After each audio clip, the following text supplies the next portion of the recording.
नमस्कार साथियों, स्वागत है आप सभी पर। मैं हूं अंकित अवस्थी। आप हैं मेरे साथ में डिस्कशन करने के लिए कि हाल ही में सुप्रीम कोर्ट ने हिजाब विवाद पर कर्नाटका हाई कोर्ट के फैसले के ऊपर सुनवाई करते हुए एक स्प्लिट वर्डिक्ट दिया है। स्प्लिट वर्डिक्ट का अर्थ होता है कि दो जजेस की बेंच थी और दोनों जज अलग अलग दिशा में डिसीजन दे दिए, यानी कि कोई एक सहमति वाला निर्णय नहीं दिया। ऐसी स्थिति में कौन से जज की क्या राय थी, यानी कि क्या कोई जज हिजाब बैन के समर्थन में थे या कोई जज हिजाब बैन के खिलाफ थे, इन बारों में भी आप जानेंगे। और साथ में ये भी जानेंगे कि सुप्रीम कोर्ट में दो जजेस की बेंच के बाद क्या होता है इन केस यदि स्प्लिट वर्डिक्ट आ जाए, यानी कि जजेस ही एक सहमति पर ना जाएं तो फैसला कुछ नहीं आता, और जब फैसला नहीं आता तो भविष्य क्या होता है। ऐसी स्थिति में क्या इस मुद्दे को खत्म मान लिया जाए या भविष्य में इसके ऊपर फिर से कोई सुनवाई की संभावनाएं व्यक्त की जा सकती हैं। आज के सेशन में हम इसी विषय पर आपके साथ चर्चा करने वाले हैं। तो चलिए शुरू करते हैं। आपको बताएंगे कहां से लेके कहां तक क्या हुआ, कौन से जजेस ने क्या दलीलें दी, साथ में जो भी याचिकाकर्ता थे उनकी क्या दलीलें थी, और इसके अलावा कोर्ट ने किस तरह से इस विषय को लिया। सारे सेशन के अंदर आज हम इन विषय के ऊपर विस्तार पूर्वक चर्चा करेंगे। आप सबसे गुजारिश है कि यहाँ पर जिन बातों की चर्चा हो उन्हें आप अपने लिए रेफरेंस नोट के रूप में डाउन करते चलिएगा यदि आप एक स्टूडेंट हैं। साथियों, यहाँ पर आपने जो न्यूज़ देखी वो ये है कि कर्नाटका हिजाब बैन के ऊपर सुप्रीम कोर्ट ने एक स्प्लिट वर्डिक्ट दिया है। न्यूज़ के माध्यम से ही पता है कि अब ये सीजेआई जो है हमारे यूयू ललित उनके पास जाएगा और उसके बाद वो डिसाइड करेंगे कि इसका भविष्य क्या होगा। कर्नाटका हिजाब बैन क्या था इसके बारे में मैं आपको बता दूं साथियों, मतलब घटनावार भी मैं आपको बताऊंगा, लेकिन कौन सा मुद्दा सुप्रीम कोर्ट पहुंचा पहले वो बता देता हूं। 15 मार्च के अराउंड की न्यूज़ है कि हिजाब को इस्लाम की एसेंशियल प्रैक्टिस ना मानते हुए कर्नाटका हाई कोर्ट ने रोक लगा दी। ऐसी स्थिति में जो लोग हिजाब पहनकर प्रैक्टिस या हिजाब प्रैक्टिस कर रहे थे या जिनकी वजह से वो हिजाब पहनकर स्कूल जा रहे थे, वो याचिकाकर्ता बनकर सुप्रीम कोर्ट पहुंचे। मैंने इस विषय पर पहले भी बहुत सारे सेशंस किए हैं आपके लिए। ये सारे नाम से या जो सेशन मैंने यहाँ शो किए हैं आप इन्हें एक बार देख सकते हैं। डिटेल में अगर आपको समझना है तो हिजाब वर्सेस भगवा विवाद क्या है, कर्नाटका हाई कोर्ट का फैसला क्या है, ये सारी बातें मैंने आपके साथ यहाँ पर विस्तार से चर्चा की हैं। फिर भी मैं ब्रीफ में आपको एक बार के लिए इसे समझाने का प्रयास करूंगा। जो आप देख रहे हैं 15 मार्च के दिन की एक याचिका उसी दिन कर्नाटका हाई कोर्ट से निकालकर सुप्रीम कोर्ट में इसलिए दायर कर दी गई क्योंकि हाई कोर्ट ने हिजाब को स्कूल में पहन के जाना प्रतिबंधित कर दिया। यानी ये कहा कि ये इस्लाम की प्रैक्टिस नहीं है, यानी कि इसको ये ना समझा जाए कि इट्स एन एसेंशियल प्रैक्टिस, कि इसके बिना इस्लाम नहीं माना जाएगा। ऐसा कहते हुए कर्नाटका हाई कोर्ट ने हिजाब बैन को लगा दिया था। हिजाब बैन कर्नाटका हाई कोर्ट ने नहीं, उससे पहले सरकारी आदेश थे। सरकारी आदेश के आधार पर आप ये समझिएगा कि कर्नाटका हाई कोर्ट ने केवल सरकार के दिए हुए जो पहले स्कूलों को लेकर के कोड मतलब ड्रेस कोड था उसी को ध्यान में रखते हुए कुछ नियमों की पालना की थी। कर्नाटका हिजाब बैन के ऊपर 22 सितंबर तक सुप्रीम कोर्ट के अंदर सुनवाई चली। यह सुनवाई लगातार 10 दिन तक चली और ऐसी स्थिति में 22 सितंबर को सुप्रीम कोर्ट ने अपने फैसले को रिजर्व रख लिया कि अब हम आने वाले समय में आपको बताएंगे कि हमने क्या डिस्कशन किया। यानी हाई कोर्ट से मामला सुप्रीम कोर्ट पहुंचा, सितंबर में डिस्कशन पूरा हो लिया, तब से यह फैसला रिजर्व था और कल जाकर के यह फैसला बाहर आया। जब फैसला बाहर आया तो फैसले में क्या था तो वो मैंने आपको बता दिया, लेकिन फिर भी एक बार बुनियादी रूप से इस विषय को हम चर्चा कर लेते हैं। बात है 1 जून 2021 की, जब उडुपी पीयू कॉलेज यानी कि वहाँ के जो अंडर ग्रेजुएट कॉलेज है उनसे प्री अंडर ग्रेजुएट जो कॉलेज है, प्री यूनिवर्सिटी कॉलेज जिनको आप कहिए, तो उनके द्वारा एक गाइडलाइन जारी की गई जिसके अंदर यूनिफॉर्म ड्रेस कोड की बात की गई थी। जून 1, 2021 के अंदर बात है ये कर्नाटका के उडुपी की। दिसंबर 27, 2021 को उडुपी के अंदर 8 बच्चियां जो हैं वो हिजाब पहन करके आई, लेकिन उन्हें स्कूल में आने से इनकार कर दिया गया। गवर्नमेंट स्कूल कॉलेज के अंदर आने से रोक दिया गया। जनवरी 4 को इनके अपोजिशन में कुछ लड़के जो हैं वो सेफ्रॉन यानी कि भगवा शॉल पहन करके स्कूल आना शुरू हुए, क्योंकि हिजाब पहन करके अगर बच्चियां आना चाहती हैं तो फिर सेफ्रॉन या भगवा शॉल पहन करके भी आने में रोक नहीं होनी चाहिए। जनवरी 31, 2022 को बच्चियों ने अपने द्वारा, ये जो लड़कियां थी इनके द्वारा एक पिटीशन कर्नाटका हाई कोर्ट में इसके खिलाफ दायर की गई। फरवरी 5 को कर्नाटका गवर्नमेंट ने एक ऑर्डर जारी किया और कहा कि स्कूलों के अंदर यूनिफॉर्म ड्रेस कोड फॉलो होना चाहिए।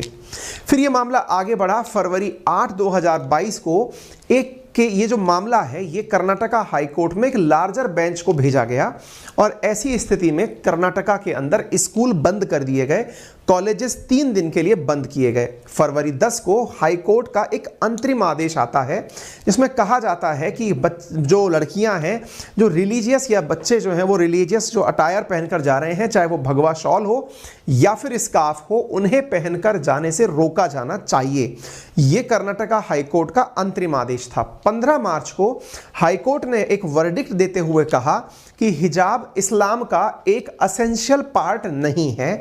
ऐसी स्थिति में 15 मार्च को आए इस फैसले के विरुद्ध मुस्लिम स्टूडेंट्स सुप्रीम कोर्ट में इस हाई कोर्ट के वर्डिक्ट को चैलेंज करने पहुंच गए।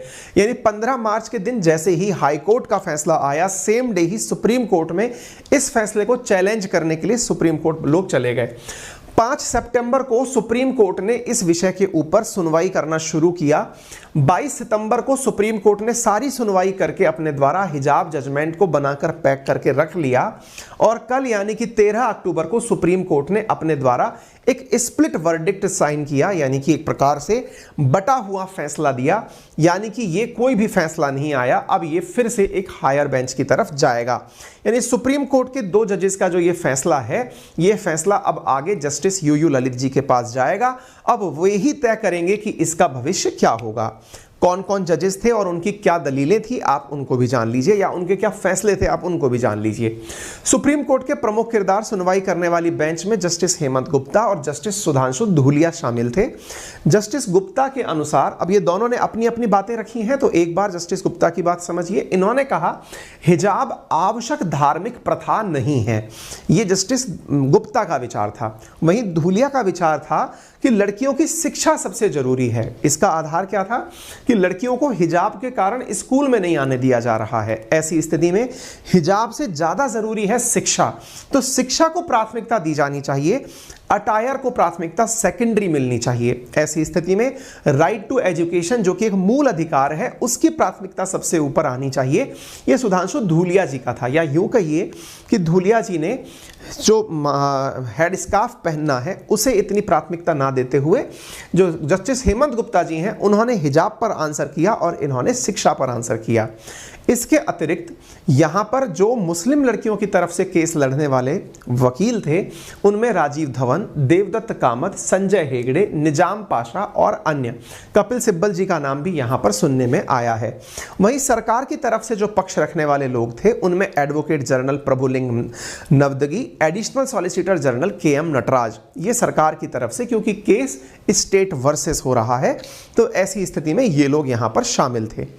यहाँ पर गुप्ता जी ने जब अपना स्टेटमेंट दिया तो इन्होंने कहा कि मेरी ओपिनियन के अंदर इस मैटर को अब चीफ जस्टिस ऑफ इंडिया के पास भेज दिया जाना चाहिए और उन्हीं से हमें आगे की दिशा प्राप्त करनी चाहिए कि वो इस विषय को किस दिशा में ले जाना चाहते हैं। कारण उन्होंने क्या कहा कि मैं CJI के साथ इस बारे में कहना चाहूँगा कि वो इस पर हमें दिशा निर्देश दें, और मैंने खुद ने 11 सवाल ऐसे बनाए हैं जिनके ऊपर मैं CJI से निर्देश चाहता हूं। ये कौन बोले? गुप्ता साहब बोले कि मेरे अपने 11 सवाल हैं, इनका आंसर कोई भी दे दीजिए। यानी जस्टिस साहब ने डिसीजन देते समय अपने आप में कुछ सवाल खड़े कर दिए कि मुझे इन सवालों के जवाब दीजिए। आप भी जानना चाहेंगे कि वो ऐसे कौन से सवाल हैं जिनके आधार पर उन्होंने ये कहा कि हिजाब आवश्यक धार्मिक प्रथा नहीं है, और इवन ये तक तर्क दिया कि भाई मैं पंजाब से लेकर पटना तक कई मुस्लिम परिवारों से मिला हूं, लेकिन किसी भी परिवार की महिला को मैंने हिजाब पहने नहीं देखा। किसी भी परिवार को बोल देना थोड़ा सा मतलब अलंकार के साथ है, लेकिन मेजॉरिटी के ऊपर यह तर्क उन्होंने प्रस्तुत किया होगा। जस्टिस गुप्ता के 11 सवाल हैं जिसके आधार पर उन्होंने हिजाब बैन को सही ठहराया है। पहला सवाल कि अनुच्छेद 19, 21 और 25 के तहत वस्त्र चुनने का अधिकार दिया जा सकता है क्या? कारण क्या है कि जो भी मुस्लिम पक्ष है वो जी कहना चाह रहा है, या फिर जो याचिका करता है वो कहना चाह रहे हैं कि ये हिजाब पहनना इस्लाम का एक मतलब अभिन्न अंग है।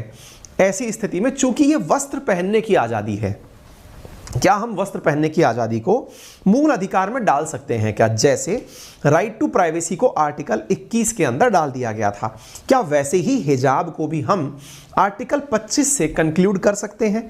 ये आर्टिकल 25 क्या है ये मैं आपको जरूर बताऊंगा, क्योंकि वो धार्मिक स्वतंत्रता से जुड़ा हुआ अधिकार है, इसलिए आपको उसे पता होना चाहिए। दूसरा सवाल पूछा गया कि अगर कोई ये कहता है, पहले मैं आर्टिकल 25 दिखाई देता हूं क्योंकि बैक टू बैक दो सवाल आर्टिकल 25 पे हैं। आर्टिकल 25 कहता है freedom of conscience and free profession, practice and propagation of religion, यानी कि एक प्रकार से कोई भी व्यक्ति अपने धर्म को, जिसका जो भी धर्म है, उसे वो पूरी तरह से सही प्रकार से उसका प्रोफेस कर सकता है, उसकी प्रैक्टिस कर सकता है और उसे प्रसारित कर सकता है, यानी कि उसका अनुसरण कर सकता है, उसका प्रचार प्रसार कर सकता है। अगर ऐसा है तो भैया इसकी लिमिटेशन क्या है? धर्म के आधार पर क्या बलि देना, क्योंकि देखिए बहुत सारी रिलीजियस प्रैक्टिसेस में बलि देना एक अभिन्न अंग माना गया कि देवी को बलि चढ़ती है ना, देवता को ये चढ़ता है, ये कई जगह आपने सुना होगा। ऐसी स्थिति में देश के अंदर बहुत सी सामाजिक कुरीतियां ऐसी रही हैं जिसमें सती प्रथा जैसी चीजों को भारत ने देखा है। धार्मिक प्रथाओं में चाहे घूंघट प्रथा हो, विधवा विवाह को ना करना हो, ये सारी वो मुद्दे रहे हैं जिनके ऊपर लंबे समय से समाज में प्रतिरोध भी रहा है, लेकिन सुधारवादी कार्य भी हुए हैं। ऐसी स्थिति में यहां गुप्ता जी ने कहा है कि साहब हमको जरा बताइए कि आर्टिकल 25 की अल्टीमेटली सीमा क्या है। अगर कोई धार्मिक प्रैक्टिसेस के नाम पर कल को ये कहने लग जाए कि अब हम स्कूल में भगवा शॉल पहनकर जाएंगे, अब हम तिलक छापे लगा के जाएंगे, तो कहीं तो रोकना पड़ेगा ना चीजों को। तो ऐसी स्थिति में इसकी लिमिटेशन होना बहुत जरूरी है। क्या हमारे आर्टिकल्स में लिमिटेशन नहीं है? है। आर्टिकल 25 में लिखा गया है, जो कि एक तरह से समझ लीजिए रीजनेबल रेस्ट्रिक्शन की तरह से आप इसे समझें, कि subject to public order, morality and health, to the other provisions of the part, all person are equally entitled to the freedom of conscience and the right to freely profess, practice and propagate religion। इसका मतलब ये हुआ कि public order यानी कि कानून व्यवस्था जो सरकार के द्वारा बनाई जाती है, उन्हें ध्यान में रखना बहुत जरूरी है। उदाहरण के लिए आपने कहा कि मुझे भजन कीर्तन करना बहुत जरूरी है, तो इसका मतलब ये नहीं है कि आप रात भर 10 बजे बाद भी माइक चला रहे हैं। अर्थात आपकी रिलीजियस प्रैक्टिस अपनी जगह है, लेकिन कानून व्यवस्था में औरों के भी हितों का आपको ध्यान रखना होगा। ये ऑलरेडी मेंशन्ड है। Nothing in this article shall affect the operation of any existing law, prevent the state from making any law, यानी कि ऐसा नहीं है कि जो हमारा राज्य का अर्थ यहां पर सरकार से है, कि वो सरकार इस आर्टिकल को पढ़ने के बाद पता चले कि कोई कानून ही ना बनाए कि ना साहब हमारे यहां तो फ्रीडम ऑफ रिलीजन दिया हुआ है। ऐसा नहीं है। राज्य को लॉ एंड ऑर्डर के लिए वो जैसा उचित समझे, और यही कारण है कि जो कर्नाटका हाईकोर्ट का फैसला है वो असल में राज्य सरकार के द्वारा दिए गए यूनिफॉर्म के लिए जो आदेश थे ना, कि सब लोग ड्रेस पहनकर आएंगे, यानी कि कॉलेज की एक निश्चित यूनिफॉर्म होगी, उसको आधार माना है कि भाई पब्लिक ऑर्डर ऑलरेडी दिया हुआ है। अगर आप राज्य का आदेश मानने से इनकार करेंगे तो निश्चित ही ये अपने आप में फिर आर्टिकल 25 का उल्लंघन कंसीडर किया जाएगा। Regulation and restricting any economic, financial, political and other secular activity which may be associated with religious practices, ये इसके रीजनेबल रेस्ट्रिक्शन डाल दिए गए। अब जो खुद जज साहब हैं, आप और हम जो कंक्लूजन निकाल पाएंगे वो हमारे छोटे से दिमाग में जितना समझ में आए वो समझ पाएंगे। जो भी अखबारों में छपा, लोगों से सुना, जो भी सुना वो हमने देखा।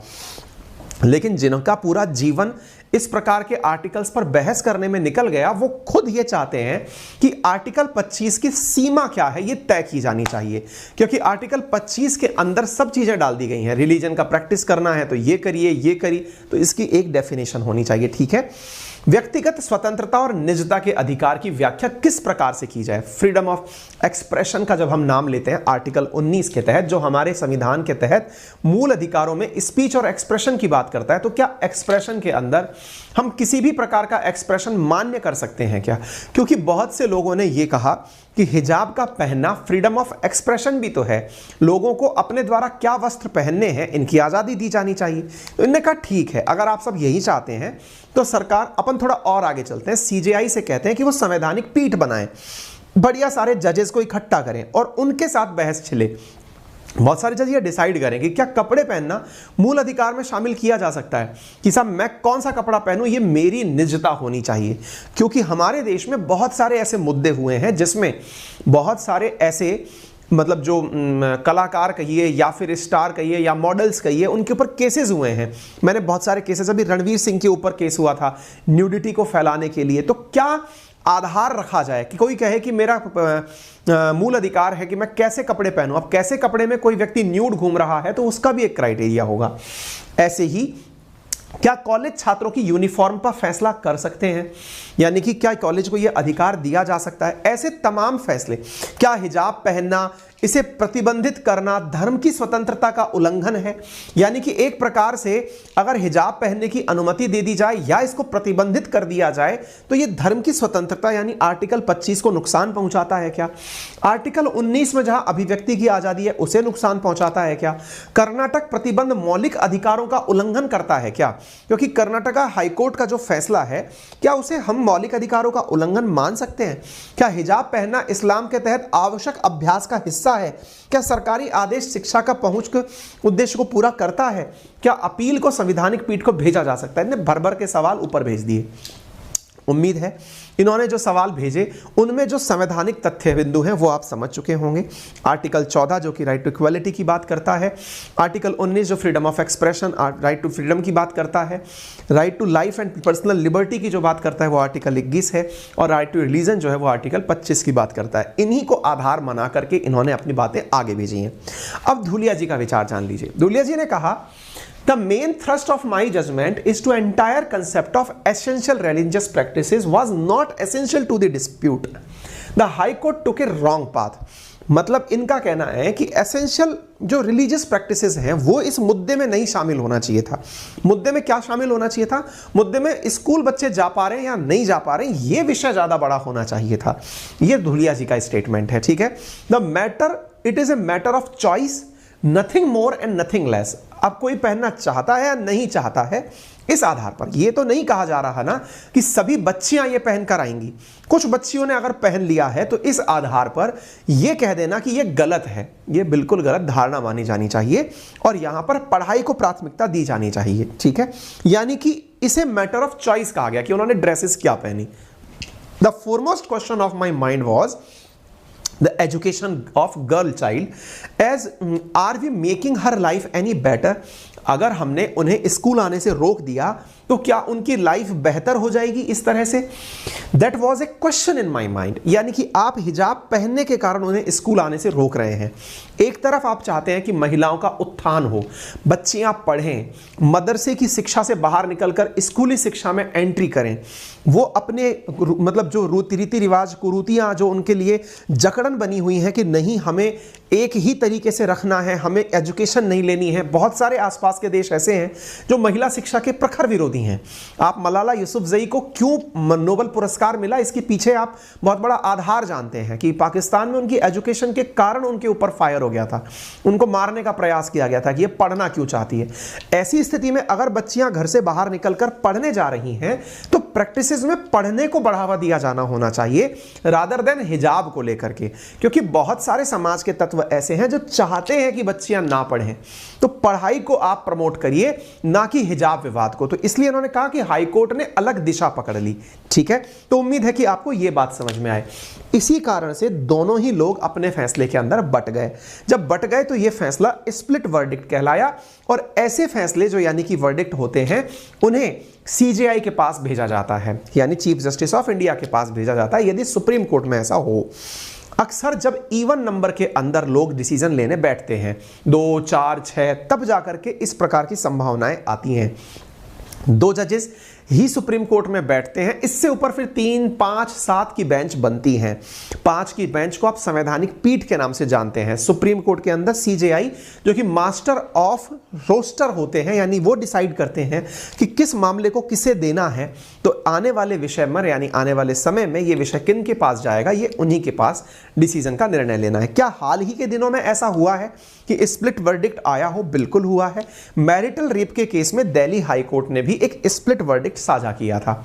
अगेन वहां पर भी एक अपर बेंच यानी ऑड नंबर्स में जो होगी, तो वहां स्प्लिट आने के बाद भी फैसले बहुमत के आधार पर लिए जा सकते हैं। ठीक है, चूंकि next month justice U U Lalit retire होने वाले हैं, आइदर ये पहले ही डिसाइड कर जाएंगे या फिर इनके बाद में जो चंद्रचूड़ साहब आएंगे उनसे अपेक्षा की जा सकती है कि वो इस मामले के अंदर कोई फैसला लें। ठीक है, सुप्रीम कोर्ट के अंदर अब 4 पहलू हैं जिनके ऊपर इसके बारे में चर्चा की जाएगी। या तो धूलिया जी का विचार माना जाएगा, या गुप्ता जी का विचार माना जाएगा, या हिजाब बैन को बरकरार रखा जाएगा। नतीजा क्या निकलेगा ये आने वाले समय में देखा जाएगा। बहुत सारे लोग इसमें अपनी अपनी ओपिनियन दे रहे हैं। उनका कहना है कि आर्टिकल 145 क्लॉज 3 का उपयोग करते हुए चीफ जस्टिस ऑफ इंडिया को इस विषय को संवैधानिक पीठ, जो कि 5 जजेस या उससे ऊपर की पीठ होती है, उसे भेज दिया जाना चाहिए ताकि उनका निर्णय फाइनली एक लैंडमार्क डिसीजन कंसीडर किया जा सके।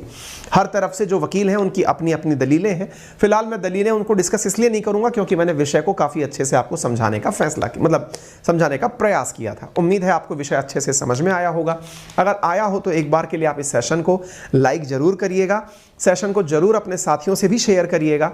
इस कंटेंट की पीडीएफ, पूरा मसला क्या है, ये मैं आपको सेशन पूर्ण होने के बाद मेरे टेलीग्राम चैनल अंकित अवस्थी सर पर आपके साथ साझा कर दूंगा। फिलहाल के लिए इतना ही, अपना ख्याल रखें। और हाँ, जरूरी जानकारी ये है कि मेरा रेफरल कोड अंकित 10 लगाकर यूपीएससी कैटेगरी में जो कोर्सेज दिए जा रहे हैं, प्लस कोर्स जिसमें आपको मात्र 62,000 में 24 महीने का कोर्स उपलब्ध कराया जा रहा है, आपको आइकॉनिक कोर्स भी 1 लाख से कम के अंदर 2 साल के लिए उपलब्ध कराया जा रहा है 20% के साथ। आपको यह ऑफर आज रात खत्म हो जाएगा।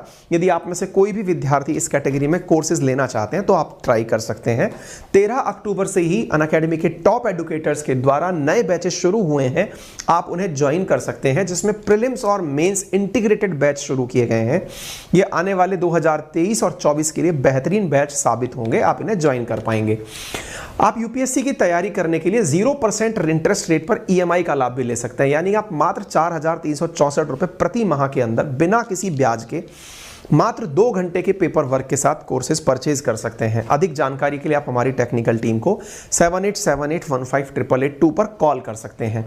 आपके लिए इतना ही नहीं, ईपीएफओ का कोर्स भी एक लॉन्च किया गया है जो कि मात्र 2400 रुपए में दिया जा रहा है, क्योंकि यूपीएससी के विद्यार्थी ईपीएफओ की भी तैयारी कई बार करते हैं, तो ये उनके लिए एक प्रकार से अलग एडिशनल चीज है। ठीक है, आपके लिए सारी चीजें हैं। इसके साथ साथ आप लोगों के लिए एक कंप्लीट पूरी बैटल नॉलेज की रखी जा रही है।